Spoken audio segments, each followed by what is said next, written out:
जंगल के बीच बाघ एक समूह के जानवरों के बीच अपनी तेज दौड़ का बखान कर रहा था। कोई भी मुझे नहीं हरा सकता, वह गर्व से बोला। उसकी सुनहरी त्वचा सूरज की रोशनी में चमक रही थी। अन्य जानवरों ने सिर हिलाया, लेकिन अंदर ही अंदर वे जानते थे कि जंगल में बहुत सी चुनौतियां हैं जिन्हें बाघ शायद समझ नहीं पा रहा। उसी समय बंदर, जो यह सब सुन रहा था, एक पेड़ से कूदकर नीचे आ गया और मुस्कुराते हुए बोला, क्या सच में? क्या कहते हो? कल हम दौड़ लगाते हैं। मैं तुम्हें नदी किनारे पर मिलूंगा और देखेंगे कौन सबसे तेज है।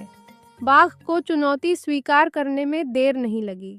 बिल्कुल, उसने गर्व से कहा, तुम तैयार रहना, मैं तुम्हें धूल चटाऊंगा। अगले दिन जैसे ही सूरज की पहली किरणें जंगल में आईं, सभी जानवर नदी किनारे इकट्ठा हो गए। पेड़ों पर पक्षी बैठे थे और जंगल के बाकी सभी प्राणी उत्सुकता से देख रहे थे। जैसे ही दौड़ शुरू हुई, बाघ पूरी ताकत से दौड़ा। उसकी मांसपेशियां फटते हुए जमीन को छू रही थी और उसकी तेज दौड़ ने उसे तुरंत बढ़त दिलवाई। यह तो बहुत आसान है, उसने सोचा, और हर कदम के साथ उसका आत्मविश्वास बढ़ता गया। लेकिन जैसे जैसे वह जंगल के बीच से दौड़ रहा था, उसने महसूस किया कि राह उतनी आसान नहीं थी।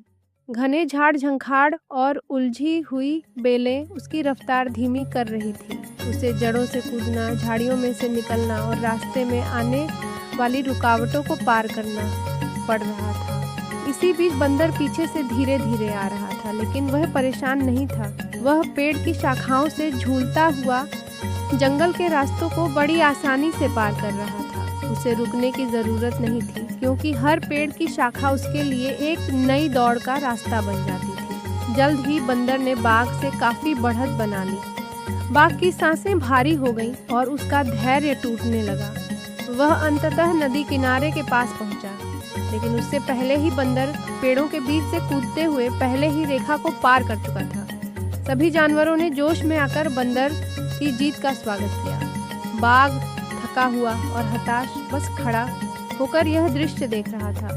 उसने महसूस किया कि केवल ताकत से काम नहीं चलता, कभी कभी लचीलापन और समझदारी ज्यादा मायने रखते हैं। धीरे धीरे बाघ बंदर के पास गया और कहा, तुमने मुझे हैरान कर दिया। मैंने तुम्हें हल्के में लिया था, लेकिन तुमने साबित कर दिया कि तुम्हारी अपनी ताकत है। मुझे तुमसे बहुत कुछ सीखना है। बंदर मुस्कुराते हुए बोला, और मैंने तुमसे भी कुछ सीखा है। ताकत महत्वपूर्ण है, लेकिन समझदारी और लचीलापन भी उतने ही जरूरी है। उस दिन से बाघ और बंदर अच्छे दोस्त बन गए। वे जंगल में साथ साथ घूमने लगे, एक दूसरे से अपनी अपनी ताकतें सीखने लगे और यह समझने लगे कि सबसे ज़रूरी चीज़ जीतना नहीं, बल्कि अपने पास जो है उसे सही तरीके से इस्तेमाल करना है।